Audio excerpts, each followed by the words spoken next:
like jobs that I'm interested in, right? The other great thing about using Tenstreet to apply for a job is that fact that that driver can go to that one place in driver polls, and they can apply to, over 3,500 carriers, you know what I mean, with one application.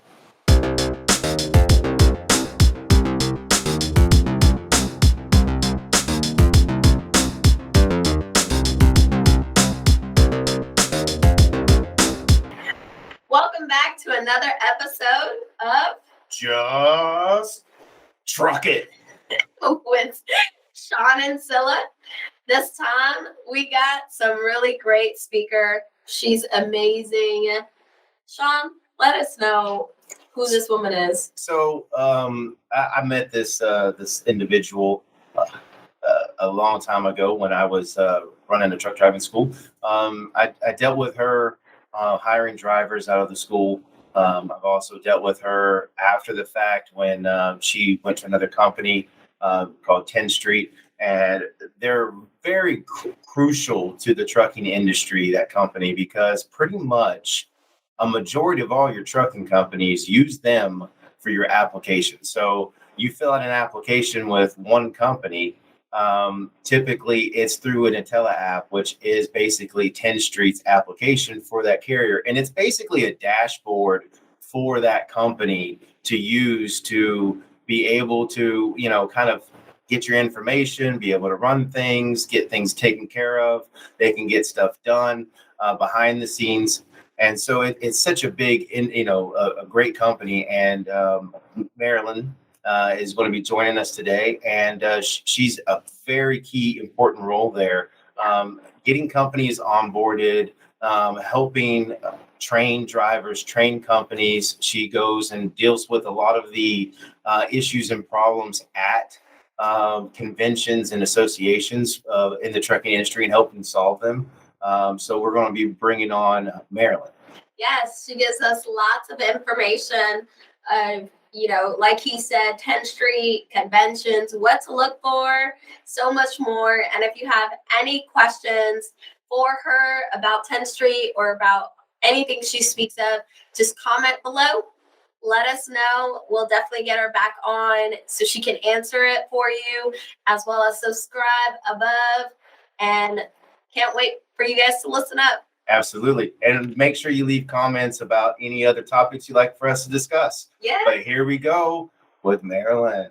Marilyn. Well, thank you for joining us. So how did you get into trucking industry, and what type of roles have you held? Well, thank you for having me. I'm really excited to be here with you guys today. I got into the trucking industry in 2008. So I graduated from college and I was looking for a big girl job. I finished up an internship after I graduated, and I was like, okay, what's this driver recruiter thing?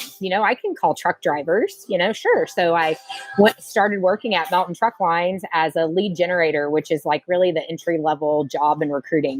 We call it dialing for dollars. You're calling as many applications as you can, trying to take as many applications as you can and have as many drivers show up in orientation on Monday as you can. So that was my first job. That's how I got into it. It didn't take me long, and I just really fell in love with the game, if you will. I love truck drivers, and I just loved it. It was a great fit for me to be talking to them all day and hiring them and, taking their applications. And so that's where I started. And I grew up, in the recruiting department and moved into a corporate training coordinator role where I was responsible for corporate training and also driver training. So developing those materials and making videos and, those types of things. So got to spend a lot of time, learning about how to train drivers. I spent a lot of days and weeks, early mornings and driver orientation, just seeing how drivers learn and what the best thing was, and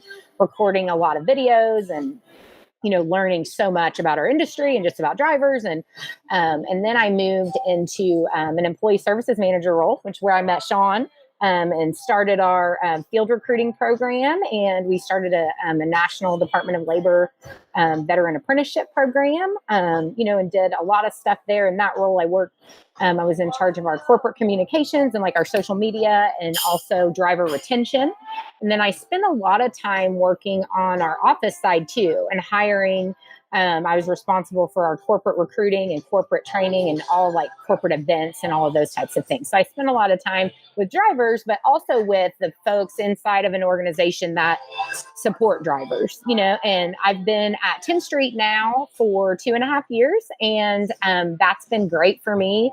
I've loved it, and I get to really work in a more broader capacity now for the industry as a whole. I spend a lot of time, working with associations and working on industry issues, that impact our company, impact our clients, but also impact our industry and drivers as a whole.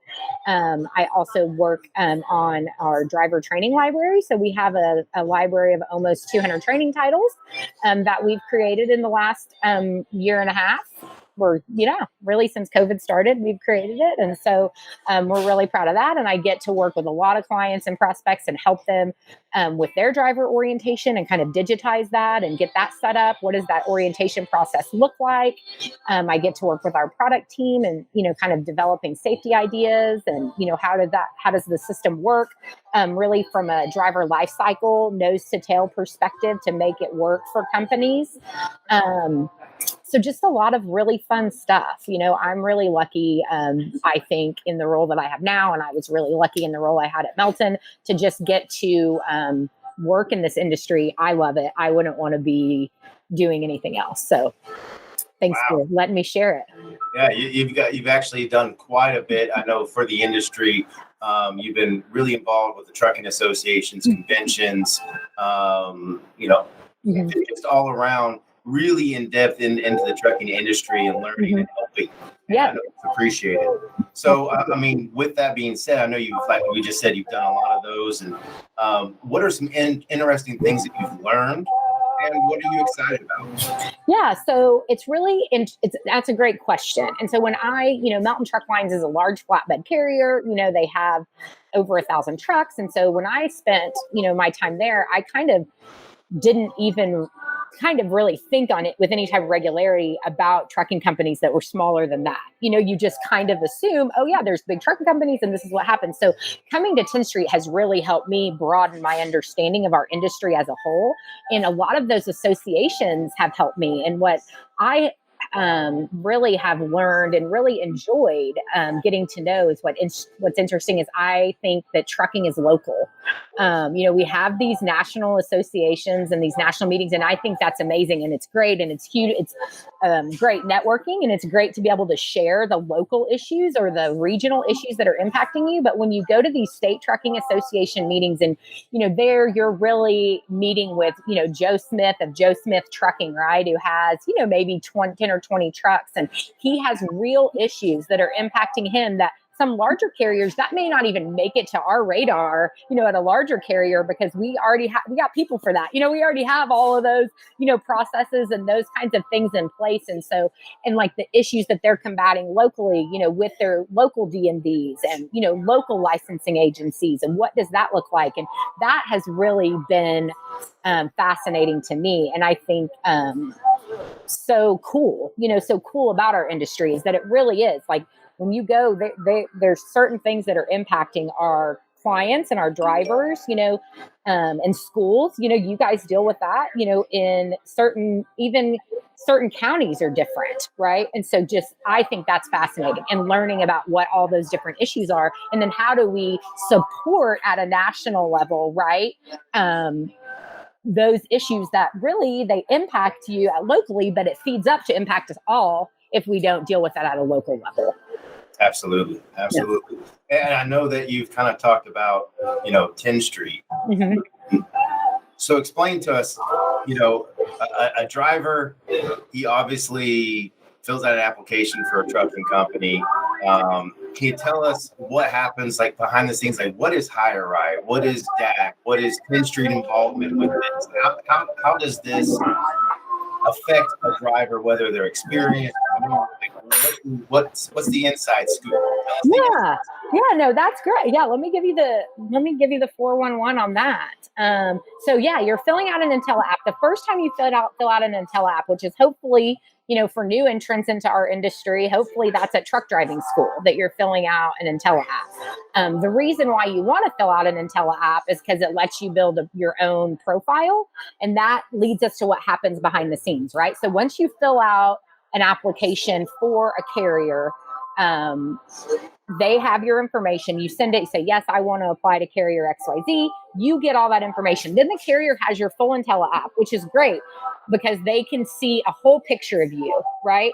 And you want them to have that picture of you because you want them to know, can they hire you or not, right? You're trying to get a job. So the more information you can put on that application in the beginning, the more the better decisions, I guess, the recruiter can make about what, whether they can hire you or not. So that's first things first, what's happening on the scene. They're getting all of that application and they're saying, based on what they initially see, right, likely what's next.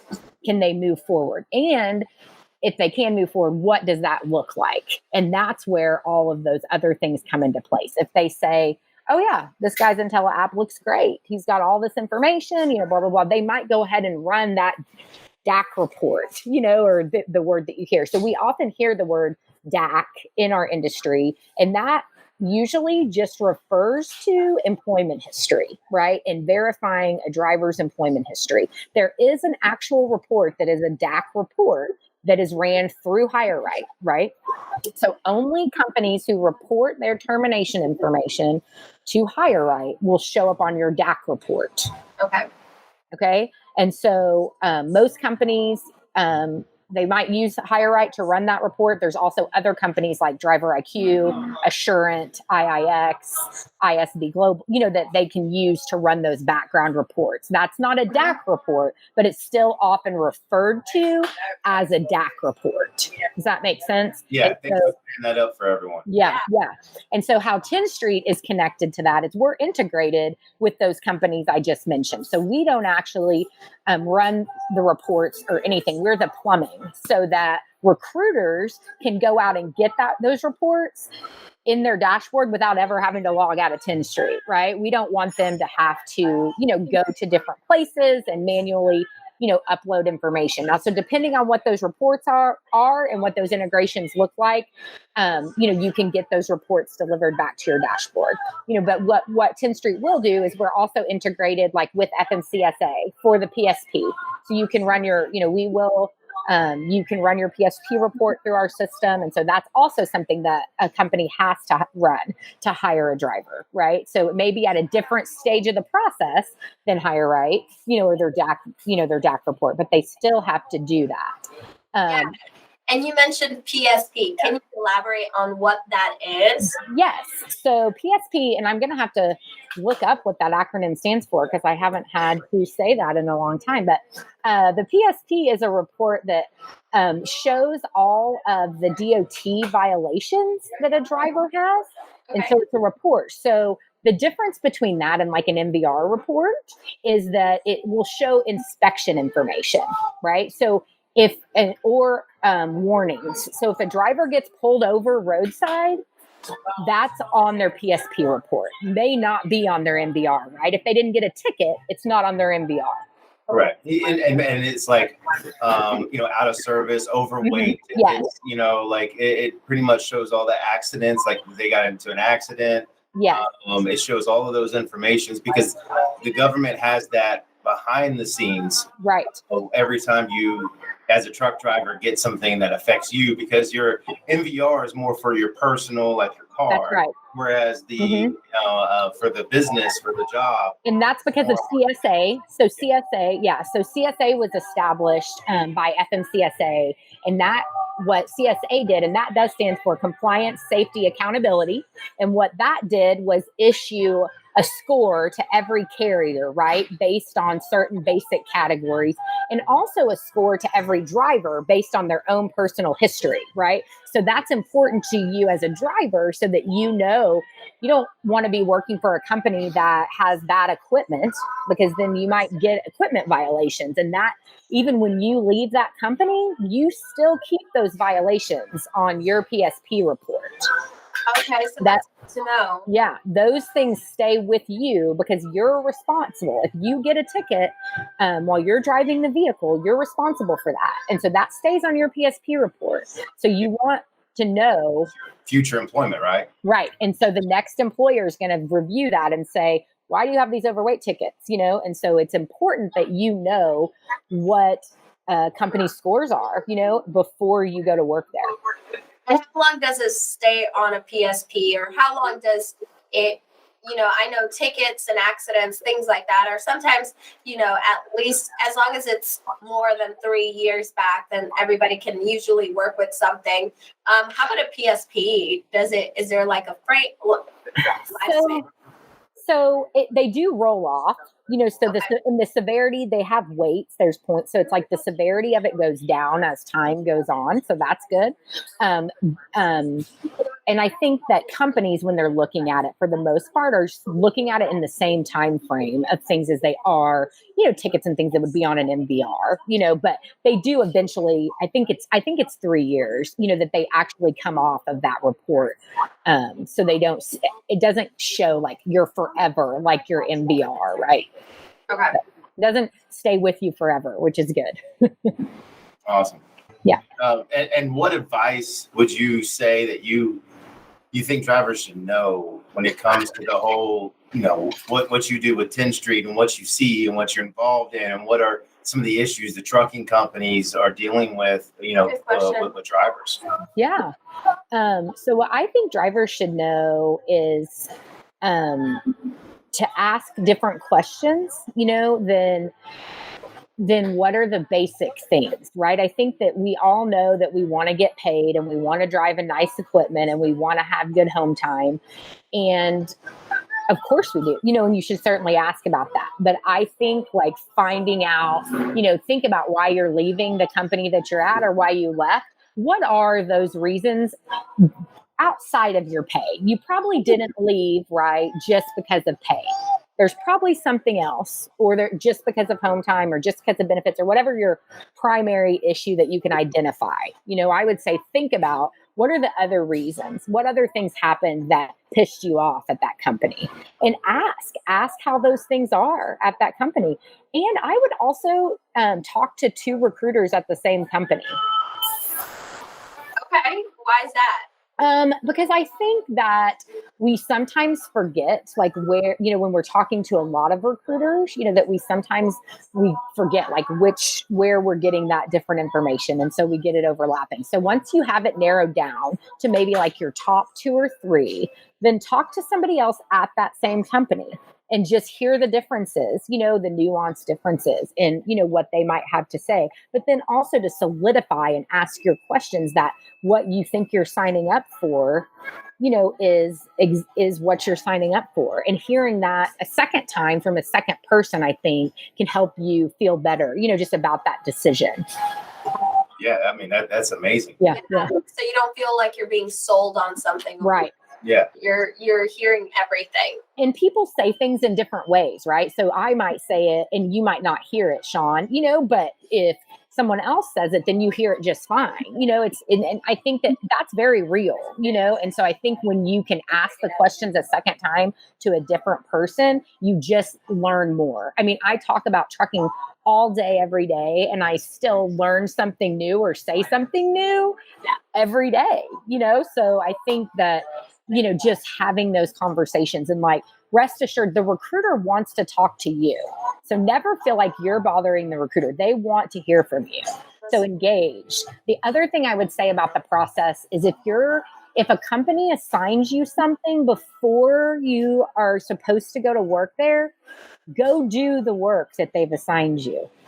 Get engaged, do your pre-orientation, set yourself apart, start the company on a good note. And that really does go a long way. Yeah, you definitely don't want them chasing you for things like, did you get this done? Did you get that done? It doesn't look good, and then they already have that taste in their mouth, like, oh, right. Go with this one. Yeah, right.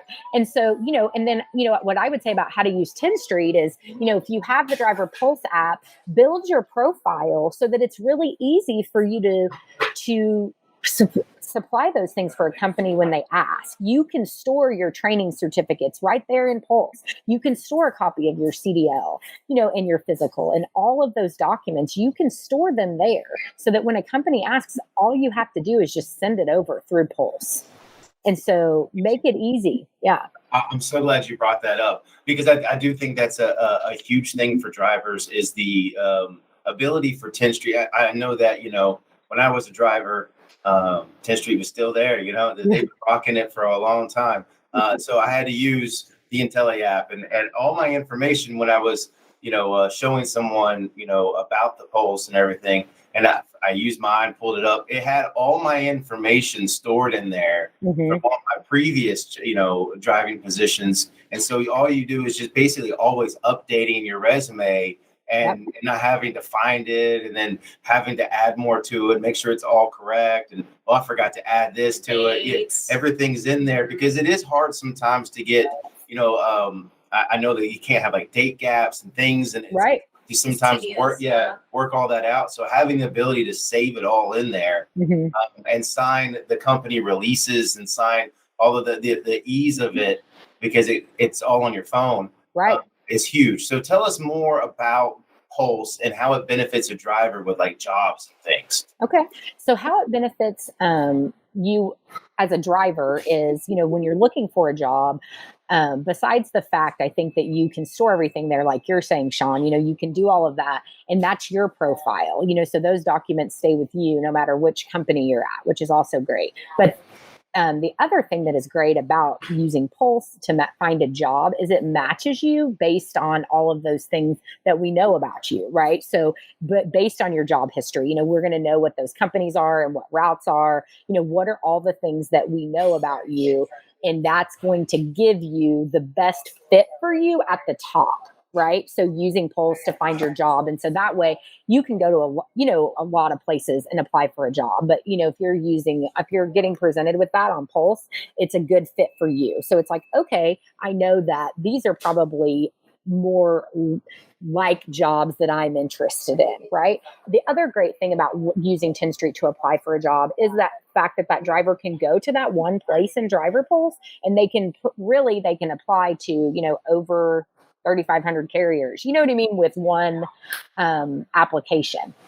That's a big deal, because you're not having to go to different places. And so you can go and navigate to those different jobs, from one place, from one app, and all of your stuff is there. And then once you put in the app, the other part that I love about Pulse for drivers is you can monitor it as you go along. So as your recruiter is processing your application, you can receive those updates if you elect to do so. And you can even kind of like message with them back and forth. And so I think it's so beneficial for drivers looking for a job, because it allows you to look for a job through a way that's just for that, that's just what to do in Tenstreet, which is, manage your career.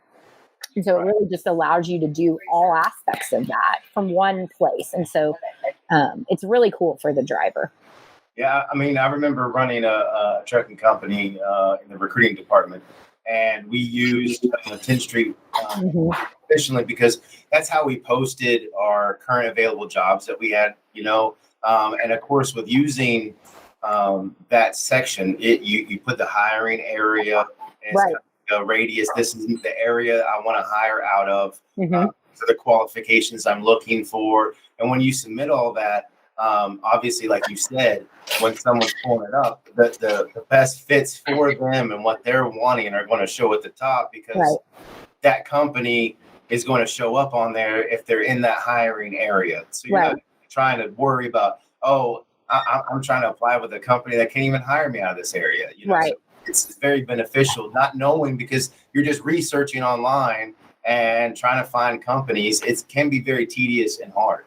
Yeah, for sure. And it takes a long time to fill out an application. I mean, it's not a joke, a DOT application. And so save that shit, fill it out one time, save it. And, then just like you're saying, Sean, update it as your information changes, and then resubmit it, so that way you always have it. Yeah, absolutely. So, obviously we kind of talked a lot about Tenstreet, but I know you probably want to ask a great question about the industry. A great one, not a bad one. Big one about the industry. So, on top of everything else, what do you think of the current state of this industry? Do you think it's moving forward? What are your thoughts on that? Well, it's a great time to be in trucking. It's busy, busy, busy, right? And all of the events that I've been to this year, are forecasting no slowdown, right? Likely through 22 is what, really everything that we're hearing. And so that's great. It's great for us, but, there's real issues that are impacting our industry and our ability to grow, and we also talk a lot about those things.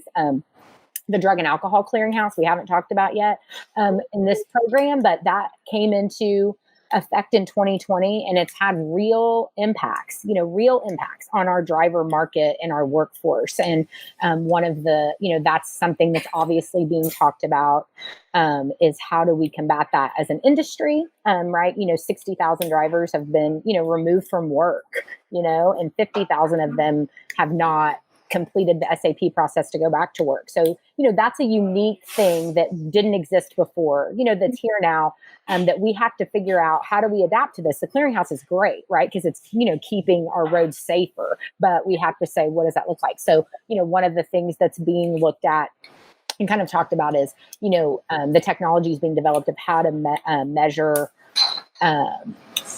how high you are roadside is really kind of the best way that I can describe it. It's like measures the levels of the THC in your body, because you can do that for alcohol roadside, right? So you can have certain regulations about driving under the influence because you have the ability to measure that roadside. You can't have those policies as it pertains to marijuana because you don't have the ability to measure it roadside. So it's all about testing in that situation. It's about testing. It's all about testing. And so, so those are really interesting things that impact our industry that are coming down the pipe. It's like, how will that technology impact, the driver's return to duty process, and companies' ability to hire drivers, or their drug policies, all of those things, as technology develops, changes. And that's what happens. You get regulation, and then you see technology developed, to deal with the regulation, and then we'll see the adaption, and how that impacts our industry, things like that. That's certainly something we're talking about a lot. So for somebody who has no idea what clearinghouse is and what, I can kind of, I guess the gist of what you're talking about. Yeah. What does it really mean? Clearinghouse, and what is that? So the Drug and Alcohol Clearinghouse is a database of drug and alcohol violations, basically, and every driver has a drug and alcohol clearinghouse record, right? So if you have a CDL, you are supposed to, and you're looking for a job, right? You are supposed to register for the clearinghouse and then create your record. And what that allows companies to do is query your drug and alcohol violations for the last 3 years. And so that went into effect on January 6th, 2020. And so from that date forward, all drug and alcohol violations were supposed to be reported to this clearinghouse, and at different levels, right? Reported by the MRO, which is the medical review officer. They have certain requirements, right? The company has certain requirements. The driver has certain requirements. And so it's built this database of records, right, of these violations that are different, right, than some of the violations that you might be able to verify through some of those other traditional reports or employment verifications that we were doing before the Drug and Alcohol Clearinghouse, right? Because of the requirement to report it. And it kind of closes some loopholes that existed before, right? But so it's a pretty powerful database, because everybody's reporting to it. And then before a company can hire you, they have to run this query, which is a full query. And that means that the driver has to go into the clearinghouse and release the information to every carrier that they apply for, so that the carrier has this registering, making sure you are registered on there. Mm-hmm. Helps the hiring process go through quickly. Right. Yeah.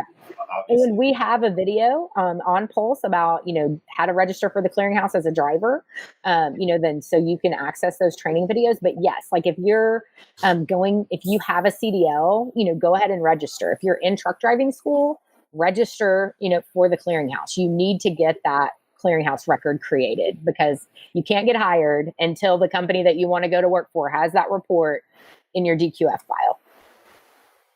Obviously. Yeah. So that's huge.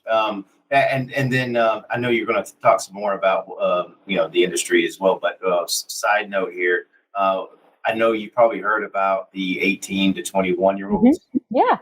Yeah. What's that? The Drive Safe Act. So the Drive Safe Act is what would allow 18 to 20-year-olds to get a CDL for interstate commerce. So right now, you have to be 21 to drive over state lines, which is really silly, right? Because you can drive the whole state of Texas, but you can't drive from Rhode Island to Connecticut, so that hopefully those states border one another. There's my, geography lesson for the day. So it would remove that through training, through a certain type of process with different things are required. And that is attached in the latest infrastructure bill. The Drive Safe Act was attached, to the infrastructure bill. So that's moving forward. Which is good. We'll have to see, obviously, what that looks like, but it's moving forward and hopefully will help us. I mean, we lose a lot of drivers. I mean, you can't become a driver right when you graduate high school. You have to go do something else first, right? We lose a lot of people, because of that. And so how can we close that gap? And, we have 18-year-olds that go to war and, defend our country. And so, we really, as an industry, we really support it. I mean, ATA and TCA both, support the Drive Safe Act and, moving that forward. So that's huge. I've been preaching it for forever. And I say that because, everyone wants to bring up the driver shortage. Everybody wants to bring up, clearinghouse or all of these items. And to me, the biggest issue is obviously trucking's been along for a long time. Everybody that started off in trucking is either retiring or, no longer in it. So you've got this new generations that come into it. Well, if I go to high school and I want to get a job after school, I either have to go to college, like you said, or I got to start a career. And the problem comes with, okay, I start a career. At what point does it not work that I switch to trucking? And I could be, 40, 50 years old before they actually decide, oh, let me do trucking, when we're missing out on that huge area right there. And a great time to be an over-the-road driver, by the way, because you're young, you don't have any commitments or attachments most of the time. You could just be out there making money, saving money, and I mean, that's a great time, I think, to be a truck driver in your life. Your experience, get build a big bank account at the same time and have no issues or worries and travel. But at the same time, then now I'm, 22, 23, 25, and I'm wanting to settle down now. Well, I've already got 3 to 5 years experience. Now that local job with better pay, there it is. Yeah, absolutely. I know it's almost like you have to fail in a career before you get into trucking. And that's so, why is trucking have to be a second chance kind of career? Why can't it just be that first thing that you want to do when you leave? Yeah, I mean, because it pays more than most of the jobs that you go. I mean, people go to technical college or secondary, and then they go through it. And there's no job at the end. So now what do? They've just wasted, so much money and time. And then there was no real good paying job. So now what? Whereas trucking is a good paying job at the end. So why can't it be first and people take advantage of it? Yeah, absolutely. And there's a lot of things and that's definitely something, you talk about what are we doing at conventions? That's something we talk a lot about. And, we spend a lot of time and money as an industry and effort and energy, lobbying for things like this. That's a big piece of what ATA does. We do participate in like the calls on Washington, calls on the Capitol, with different associations. And that's where we are going to congressmen and senators, and we're having these conversations, and we're saying just exactly like we're talking about, look, this is what we're facing as an industry. This is what, how do we get this what training can we do? How do we make these things happen? So that's what these associations, that's what they're doing. And so we're fighting that fight, every day. Awesome. Yeah. Anything else exciting that you can think of? Football season. I'm excited about that, so yeah, Roll Tide, I'll say that. Oh, get out of here with that. Get out of here with that. Oh, I gotta always talk about football if I can. So yeah, and you're out there in Oklahoma. Yeah, I know. Like that's like football country out there. It is. It is full country. I went to the University of Tulsa, though, so it's not a big football college. So I'm free game on the football fan front. And I say Roll Tide. Yeah, it's okay. She likes Tom Brady. Oh, yeah. What is wrong with Tom Brady? I'm also a Giants fan. So, there you go. Oh, we just became mortal enemies. Texas. Oh, gosh. It's since I was at 2. Well, that's where I live in Cowboys country. Everybody here is a Cowboys fan, but my family's from New Jersey. So they come by it naturally, right? I grew up watching the Giants. Sweet baby Eli. Oh, man. Troy Aikman. That's how old I am. Don't say that. Oh, that's funny. Well, good deal. I appreciate you coming on. Yeah, thank you guys so much. This was fun. Yeah, and honestly, we've got to handle a lot of industry topics there that have educate a lot of people on what happens behind the scenes. Well, good. Appreciate your involvement in trucking industry and helping get some of these things to help drivers.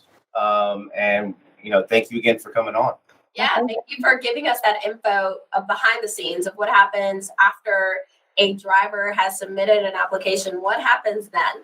And that was really, really, really nice to know that all these different reports are being pulled, and that's why you're not able to misinform someone, because a form will be pulled or a document or a reporting and it will be found. So it just might as well. Can't hide. Yeah. So let me say this one last thing is that as a recruiter, I have to say it, right? Just tell the truth. I mean, trucking companies can work with a lot of things, a lot. And I promise you're not going to tell them something they haven't heard before.